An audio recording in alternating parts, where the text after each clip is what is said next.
Welcome to the latest episode of 5 on the Floor on the 5 Reasons Sports Network. Thanks for joining us in your favorite podcast app on Apple Podcasts, on Android, Spotify, or the 5 Reasons YouTube channel. Make sure you subscribe to Off the Floor. That's our Discord server. Link is right here in the description. You'll bypass the Apple upcharge, $2.99 per month to get access to 10 channels. Also, stage shows. This is the place for the most heat information, conversation, consternation, celebration. It's all there on Off the Floor, and they go all day long. So make sure you check it out. Again, it's Off the Floor. Also, Prize Picks, use the code 5, F-I-V-E. Put down $5, legal in the state of Florida. You put down the $5, you play the code 5, F-I-V-E, and you get $50 to play right away. Prize Picks, the official fantasy partner of the 5 Reasons Sports Network. Play up to 6 players together across the sports spectrum, and all the old Florida stuff is back. The flex plays, 6 players together. You can do all of that stuff now. Check it out. It's Prize Picks. We'll be having shows before every Heat game of this series against Cleveland. Again, use the code F-I-V-E. And now, today's episode.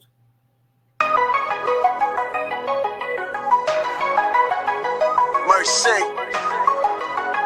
Luxurious, Heat Nation, yeah, Mercy and Lago, down to Biscayne, yeah, 5 on the floor, ride for my dogs, where here's the thing, you can check the score, hustle hard, couple scars, wearing bubble frogs, down to Biscayne. Kept the floor playing, got it all band. Y'all seen the block, stop with one hand. And Pat we trust, it's about to have the guts. We're here to bring the heat, y'all can hang it up. Welcome to 5 on the Floor, a daily insider show on the Miami Heat and the NBA, featuring Ethan Skolnick, Greg Sylvander, Alex Toledo, Brady Hawk, and others from the 5 Reasons Sports Network. Also, make sure to subscribe to Off the Floor for the most heat anywhere.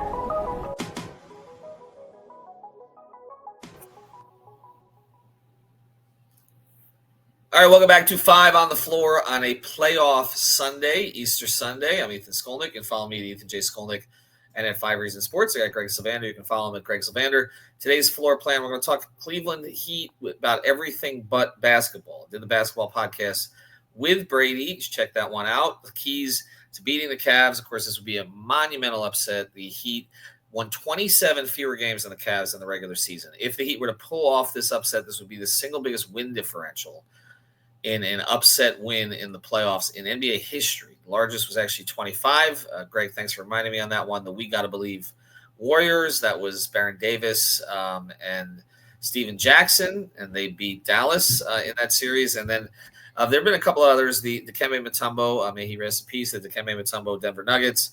I always remember where I was there. I was in South Carolina at the time. I was at Myrtle Beach on a college trip. That's how old I am. Yes, at a nightclub when I was watching Dikembe Mutombo hold the ball over his head after they beat the Seattle Supersonics, who were heavily favored in that series, were 1 seed. So essentially, if the Heat were to win this, not only would they go down in history, but the Cavaliers would go down in infamy in terms of blowing it after a great regular season. And there are some that do believe that the Cavs will blow it in the playoffs because there are a lot of non-believers in the Cavs because of the idea of trying to win with sort of more of a collective, which has been challenging to do deep into the playoffs. Without that one guy, we can argue whether they have that one guy, but he hasn't proven it in terms of taking a team to the finals yet, and that's Donovan Mitchell. But Greg, let's go through some of the history between these two teams because I think it's one of the more odd rivalries that the Heat have because it's not really based on things that have happened on the court. The Heat have never played the Cavs in a playoff series. This is the last team in the Eastern Conference that the Heat will play in a playoff series. They played every other team.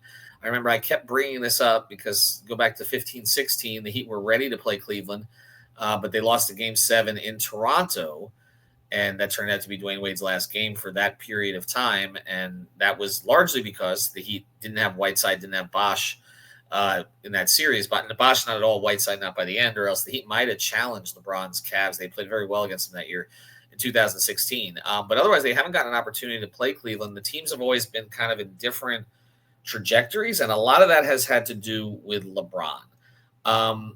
So, Greg, when you think of the Cavs and the Cavs fans, what comes to mind? It's funny you categorized it as not about basketball, and that's so true. It's not even a rivalry, but I think just by virtue of LeBron leaving, Dan Gilbert's letter, and the way that everyone on earth hated that Heat team, and it directly impacted Cleveland. I mean, if we think about the first game, LeBron's first game back in Cleveland, where, I mean, I've even heard things where the people have said that they were throwing batteries. I don't know if that was true, but They were. I was there, so yes. We hid downstairs at the end of that game. We went to the Cleveland, and I ended up spending a lot of time there because when LeBron went back, I spent a year there covering LeBron and the Cavs Bleacher Report. But they had an area in the back of Quicken Loans Arena or whatever it was called at the time.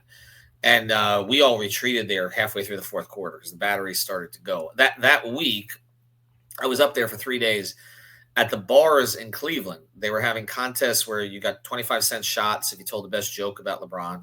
The cruder, the better. And when you went to the bathroom at bars around Quicken Loans, this is a basic restaurant bars, and you went to a urinal if you were male, and went to a urinal, and you looked down at what you were doing. There was LeBron's face looking up at you because he was. They basically had done these designer urinal caps or cups or whatever they're called, cakes. Okay, yes, and that was LeBron. Okay, so this is what they were doing in Cleveland at that time. So you're right. It was one of the worst atmospheres I ever encountered, for sure. And then, like you said, then he went back. That's what flipped it. I think Heat fans got, and I mean, I'll say I led the charge on this.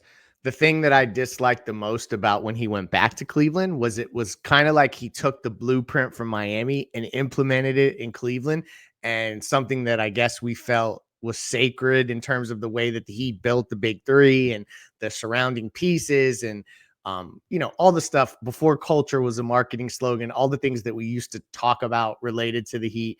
It looked like LeBron kind of took the disciplines that were taking place in Miami, implemented them in Cleveland, and then obviously had success in that they got to the finals just as much as Miami did and broke through the 1 year. I think it's just the Heat fan in general felt like almost like the Heat organization almost taught Cleveland how they were going to operate that thing with LeBron, and then they had the success that they did. A lot of that has gone away, though, and that's why I think this is an interesting matchup with totally different players and teams, because back then it felt personal, but I feel like it's worn off throughout the years. Like there's not really been high stakes between the Cavaliers and the Heat, and that's about to change. So I think that's kind of a cool angle because it really – other than this series, it hasn't been much about what's been on the court at all.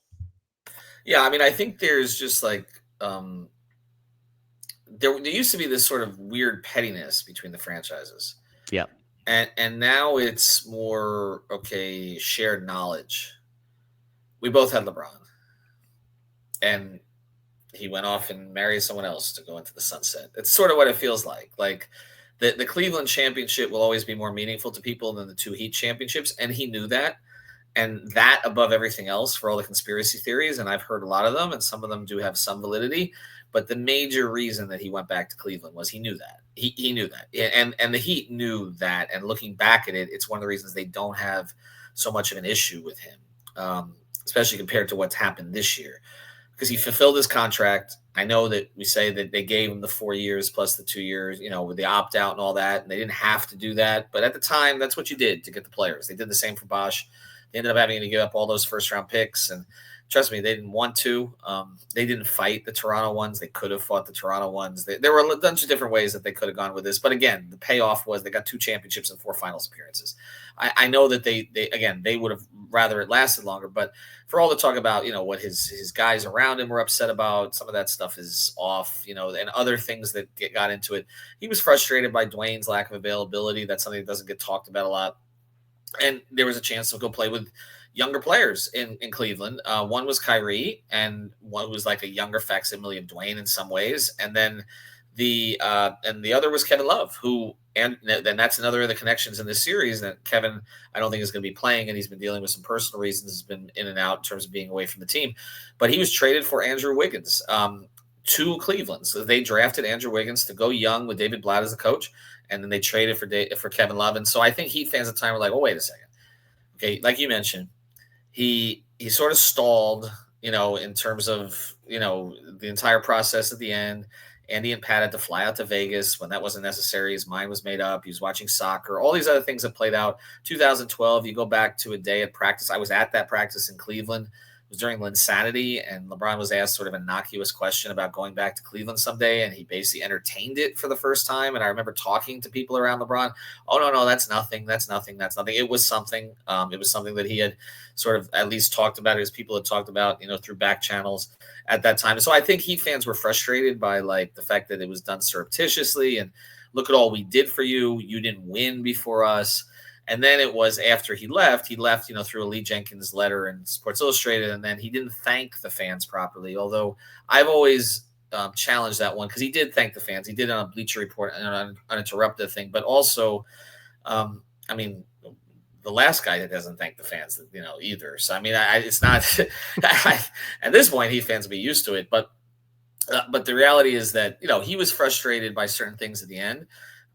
He didn't like some things Pat said. That sounds familiar. And I dealt with a lot of that firsthand, because I was flying back to Cleveland and then back to Miami. And when I'd be in Miami, key people in Miami would ask me about what was going on with LeBron in Cleveland. So there was this weird jealousy there. And then when I was in Cleveland, LeBron would pull me aside and say, what the hell do Riles say now? So he was still fixated to a certain degree on Miami. And it took him a long time, I think, to appreciate Miami and particularly appreciate Spo. And that kind of happened a couple of years after he left, and he'd experienced the David Blatts of the world. And I think Spo looked better. But Greg, to your point, it was team petty. It was all that kind of stuff. And so it got directed at the fans also. And I also think the fans, there were some media people, and I don't want to get into specific names, particularly on the radio up in Cleveland, who kind of made Miami out to be this, resort town where nobody works, and Cleveland's blue collar and people work hard there and they deserve LeBron. And that was infuriating to me, because we know that people in Miami are not all privileged and everything that relates to that. But I think, Greg, that was part of it, the fan thing back and forth, where I guess each fan base didn't think the other deserved LeBron. Particularly the Heat fans didn't think that Cleveland deserved LeBron coming back after what Gilbert did and what the fans did. And Cleveland fans never thought Miami deserved LeBron, because Miami doesn't deserve anything. No, you nailed it. That is what and then there's another part of this, though. There is a faction of Heat fans that also really were emotionally attached to the idea of Donovan Mitchell, Ethan. And then when he ended up in Cleveland out of nowhere, there is and whether it can be valid or not, I think there is a degree of Heat fans that felt like Donovan Mitchell would have been the perfect pairing with Bam. They're friends. There was so much stuff with him playing in Summer League right before he got traded, or not Summer League, but Miami, the Pro League there. Like right as the trade was happening, he was playing with Bam there. So there was I think hope trafficking connections to Donovan Mitchell. So that's another interesting angle that's a little more recent. And it'll be I think it'll be interesting to see if these two teams just have a healthy respect for each other, or if there is going to be any chippiness. It doesn't feel like a chippy series to me, but sometimes, Max Struth's, I think, can get a little feisty. He'll probably be the primary defender on Tyler, but otherwise, I feel like this stuff has really, kind of the flame has been blown out on a lot of this discourse that used to take place between the Cavs and the Heat. Yeah, I think so too. And I do think if you look at the players on the floor, Max still has great respect for Bam, Tyler, all those guys. I know that for sure. And so I know Jimmy's not here, and Max was kind of Jimmy's favorite, but he knows obviously all the core people here. Still has a good relationship with the coaches, with the staff. I've seen it when he's come to Miami, and people have sought him out when he's been down here, and vice versa. Donovan Mitchell, of course, loves Bam. So there's that relationship there. I think that if there's any chippiness in this series, it's a good thing for the Heat, because it means that certain guys have taken things personally. Mm-hmm. Bam in particular, the Mobley thing, I know that irritates him, that Mobley gets elevated ahead of him defensively. And so that should be something that's in there. And look, Tyler has been traded for Donovan Mitchell by Heat fans over and over and over and over. So that should be in the back of his mind too. We know he takes things personally, even if he doesn't say it. So those two guys in particular, and then Wiggins. I mean, Wiggins was drafted number 1 overall by Cleveland by the same owner, and they decided, okay, to win now, we've got to ship him to Minnesota and get Kevin Love. So you look at their top 3 players, there should be things in there that sustain them. On the other side of this, I want to get into how Cleveland's built this team and if the Heat can take anything from it. Before we do, I want to mention a great sponsor, the 5 Reasons Sports Network, our friends over at Cousins Moving.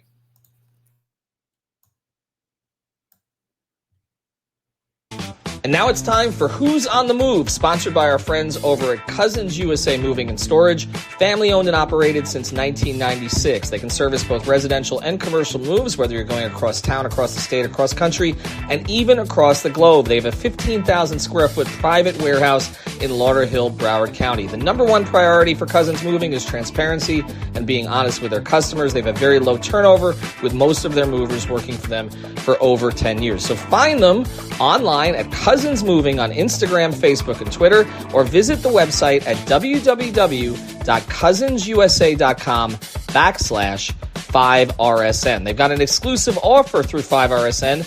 You get 5 free wardrobe boxes with your next move, so there's no need to pack your clothes away in suitcases. Just mention 5 reasons. And now, who's on the move? Well, the Cavs have been on the move this year. 64 wins. Could have been more, but they kind of shut it down towards the end of the season. Wire to wire, ahead of the Celtics, although the Celtics are the pick by most to go back to the finals when they have everything together. There's been this comparison of the Cavs that's been made to a Hawks team from a few years ago. We can't seem to get rid of Jeff Teague as a podcaster, so I might as well mention him here. But it was Teague, Horford, Millsap, Korver, DeMar Carroll, and they kind of ripped through the league that year. They had 4 All-Stars. And then they met up with LeBron in the playoffs and they got swept. And I covered that series and it was never close. And it was just a matter of, everybody knew where the Cavs were going with the ball, who was going to dominate at that time. And there's nothing you could do about it. Whereas the Hawks had this collective that kind of the team started to figure out as the year went on. I want to talk about this in a Heat context here because we're talking about rebuilds. And I can tell you just a little bit of background knowledge on this too. Since I was covering the Cavs for 1 year, I got to know Kobe Altman a little bit. He actually was staying at the same hotel/condo place that I was down the street from Quicken Loans. So we'd run into each other. There was a bar downstairs. We'd run into each other pretty much 3 nights a week. And so I got to talk to Kobe. Kobe was not number 1 in the depth chart then in their front office. It was David Griffin. It was Raja Bell was there that year. There were a couple others. But Kobe was kind of working his way up. And I can just tell you that Kobe was constantly asking me questions about the Heat and the way they operate. Particularly Pat, just had a real fascination with their approach to things. And again, this was coming right after there was this dissension because, again, Gilbert and the Heat ownership have never really gotten along. But, and you talked about that. The rules, Gilbert basically stomped his feet to change the rules to screw with the Heat's big 3 and then ultimately got his own big 3 afterwards. So, and that's, never going to be necessarily forgiven. But when I would talk to Kobe about it, you talk more about the Heat structure, their organization, their continuity. Those were the things he was interested in. And he's put together this very good team. But I want to ask you, is this a blueprint for the Heat or any other team? Because we haven't seen a team win a championship without a top 10 player, really since the Pistons of Billups and Hamilton and all them. Do the Cavs have a top 10 player in your view? He was up. I mean, he's been second team All NBA in most of what I've seen. I mean, is Donovan Mitchell a top 10 player to you? I think when he's playing his best, yes, he's in the conversation. And I think that part of what Cleveland is banking on is that in the biggest moments, late in games, when the game slows down in the half court, that Donovan Mitchell is going to take them home essentially. Like, I don't think that they're putting that pressure on anyone else. Cause you talk about how balanced it is. I'm looking at their cap sheet. It's funny. Darius Garland actually is paid more than Donovan Mitchell. And they're also benefiting from the fact that Evan Mobley's at the very tail end of his rookie contract, if I'm reading this correctly, at making only $11 million. The interesting thing here is that I think what the Cavs are banking on is that you have enough depth, you have enough balance, and then you have a player that has, maybe he's not carrying you through an entire playoff, But points of a playoff, whether it be a game, whether it be a stretch of a game, whether it be a series, I think that that's what they're hoping from Donovan Mitchell. And, as you talk about how it relates to the Heat, there's not a ton of superstars that are available, like the whole target the next disgruntled superstar.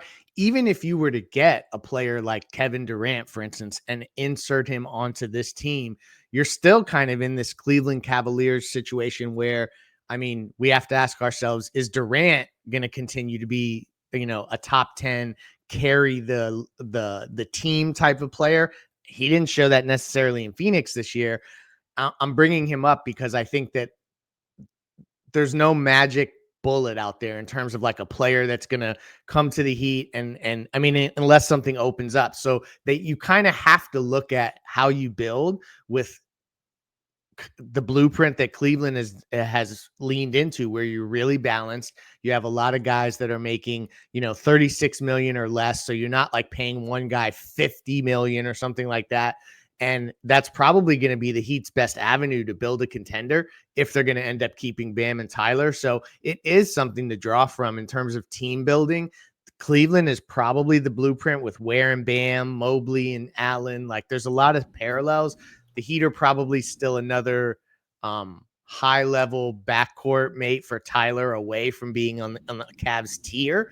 But it's an interesting thing, because if you're not going to build top-heavy with one $50 million all-NBA top 7 guy or top 5 player, you probably need to lean in the direction of the way the Cavs have built. And that's not how the Heat have always built things. It's been pretty top-heavy on their best teams. So it is an interesting dynamic. And the thing that I guess we'll have to see is how far can Cleveland take this type of team where you don't have a player that's always in the MVP conversations. And the last thing I need to sneak in here is the best thing that could happen for the Heat is that a player like Evan Mobley, as I mentioned him earlier, if he accepts a defensive player of the year award in front of him, would be really good for this series. I think it's legitimate to look at this as a build that the Heat could emulate. And Donovan Mitchell is, I think, when he's at his best, considered to be one of the guys that can close things, and he has to prove that now. So the Heat have definitely aspects of what Cleveland has done that they could totally build off of for the future. Well, I think what Heat fans would say to challenge the idea that the Heat build is similar to the Cavs build is they'll say, well, we haven't traded all our draft picks to go get the player like Mitchell. So I think that would be their counter, is that, yes, it's the build within, but they went out and got somebody, and they obviously paid a pretty heavy price to do it. They traded Markkanen, a ton of picks. Markkanen was not what he became, but to go get the guy. And again, then there were even questions last offseason on whether or not Garland was going to ask out if Mitchell was retained, because that wasn't really working. Allen and Mobley wasn't really working. They made a coaching change, and they changed from a very good coach, who's turned out to be a very good coach in Detroit, JB Bickerstaff. They changed from him to Atkinson. That coaching change made a difference. We know that with the Heat, that's not going to happen. So it's more about kind of building those players, as you said, from within, and hoping that one of them, if you can't go get the guy, then hoping that one of them becomes as good as Donovan Mitchell. And I think this is where the Tyler conversations and where his growth can go. I think this is where you start to talk about that, because his numbers this year were actually better than Donovan Mitchell's, but Donovan Mitchell was on a better team. It led to more winning, and he was much better in the clutch than Tyler. So again, Tyler just played a great clutch game in the play-in against Atlanta, but his overall clutch numbers this year were nowhere near Mitchell's. So I think that's talk about staying healthy. Tyler's done that. Becoming a 3-level scorer. We've seen more of that. Getting to the line more. We've seen more of that. Becoming a better playmaker. Seen more of that. But now it's the clutch stuff. Can he be that guy? But if you look at how the Heat are building, there is some similarity there. You have Bam doing a lot of the dirty work stuff that Mobley does, but you can still go to him as a scorer. And then you have Tyler doing, but it's okay, who's the Garland? Okay, well, Davion Mitchell has shown you some of these things defensively. He doesn't have that kind of Garland upside offensively. But then they filled it in. Look, they took a player from the Heat. They took Strus. They paid him a lot of money, and he has been, and we were going to do this episode, and we still should, really one of the very few guys that the Heat have developed who's actually performed well after leaving. He's been pretty much the same player as was with Miami, but that's contributed to winning. I do want to – so I guess the question was, can a team like this win? We haven't seen it since Detroit. Still feels like you need the head of the snake player. It still feels like the Heat don't have it. We'll see if Cleveland has it, but their opportunity is going to be, can he be the best player in a series against Boston? And that's the challenge. Can he be better than Brown or Tatum in that series? Greg, before we finish, though, there's one other bit of rivalry here that we probably should have covered. Actually, and it's a positive one. It's why Heat fans should actually feel warmly towards the Cavs, because if not for a conversation between Kobe Altman and Andy Ellisberg, which is a passing conversation, hey, is there anybody on our roster you'd want? Hey, you want Dwayne? And Andy Ellisberg doesn't deliver Dwayne back for a conditional second-round pick from Cleveland that never vested. If the Cavs don't do them that solid, then probably the Jimmy Butler era never happens. And a lot of decent things that have happened with the organization, I know not as much as people have wanted to see, but probably don't happen either. So actually, if any Heat fans had any pettiness towards the Cavs, it probably should have gone away when the day that they sent Dwayne home, right? Yeah, no, you hit it. That the fact that they communicated and sent Dwayne back when they didn't really have use for Dwayne, he wasn't fitting into their plans. They were basically going to just keep him on the bench, and that kind of it revitalized a season that was forgettable for the Heat to get Dwayne back and then kind of have the last dance and everything that went through it. It was a storybook ending. So you're kind of right. Like that was the moment that I think the pettiness stopped. We still, as Heat fans, don't ever like to look at images of Dwayne Wade wearing Cleveland Cavaliers gear. Like that feels like just wrong. But he did come back to Miami, and I think that's why ultimately this series, I'm interested to see how the teams react, but also there's just all of the stuff that was very petty back when LeBron left has all kind of faded away, and the Dwayne move made it right. So it's not a team you can really hate. Like, and I think that this has been echoed throughout the national media too. Like, if you didn't have a dog in the fight, like you probably would root for a team like Cleveland to figure this thing out and beat the Celtics and things like that. I don't know that I'll go that far, but it's definitely not a circumstance where you feel the way that you feel about Boston in recent years or things like that. So we'll see if it becomes a rivalry, because the Cavs also have not proven anything. And if the Heat can make it somewhat of a series, steal a game or two, I think it begs the question, how far can Cleveland go with this group? Does Garland and Mitchell work, in the playoffs, because they've racked up a bunch of victories. So they have a lot that they're trying to excavate and understand about themselves. So it's going to be an interesting series. And this will be the last time we talk about Dwayne in a Cleveland jersey. Yeah, I think Dwayne doesn't want to talk about Dwayne in a Cleveland jersey. The one thing about the Cavs, and I mentioned this on the podcast with Brady, is the one thing that makes me believe they have a little more upside than the typical collective team that gets a lot of wins, is that their guys played very low minutes this year, their core. And typically, to rack up that many wins, your core plays a ton of minutes, okay? Tibbs-like. And then you don't have any place else to go in the postseason. This was similar to Pat's teams with the Heat in the late 90s. That's not the case here. Donovan Mitchell played 31, 32 minutes a game. I mean, they held the minute. They got a ton of guys who played 20 or more. They spread it out. The bench was key for them. So this idea, again, that other teams are going to play their guys more minutes, and that's going to – no, actually the Cavs are probably going to play their core guys more minutes. We're going to see how that works, because I know some of their lineups were better with some of the subs, like Ty Jerome, etc. But there should be upside for the Cavs in the playoffs simply if Donovan Mitchell's playing 38 minutes instead of 31. Like, you should be better during those 7 minutes, at least on the offensive side. I like the Cavs in 5 here. I think this is going to be an instructive series for the Heat, but I have trouble seeing them get more than one. I think Brady said the same. I'd like to see it be one of the first two to scare them a little bit and make this fun for a couple weeks, but I don't think Miami has enough. Where are you at with it? You're probably right, but in hope trafficking fashion, I'll close by saying I think it can be Cavs in 6. I think the Heat can steal one in Cleveland, one in Miami. And truthfully, like as a 37-win team, if that actually happens, I think Heat fans should feel pretty damn good about the way the year went, even to get a game from Cleveland. I mean, if you look at the disparity, which we opened the show talking about, and I think when I did the math, it was 27 game difference. The Heat are supposed to get swept. As we do this show, Ethan, they're a 12.5-point underdog in Cleveland for game one. They're not supposed to win a game in this series. So to your point, if they get one, that'll be, I think, more than most people expect. But I'll go on record as saying Cavs in 6. All right, Cavs in 6. I'm a Cavs in 5. And I know Brady's a Cavs in 5. We haven't got a chance to ask Alex, but we'll ask him after game one. All right, make sure you check out our coverage of game one, including the live show we're going to be doing after game one of the series. And we'll be back for every game after that doing the same. We'll see how long this goes. Thanks to our sponsors. Again, go to Prize Picks. Use the code FIVE. Have a good one. Thank you for listening to the 5 on the Floor on the 5 Reasons Sports Network. After all, someone needs to listen to my dad.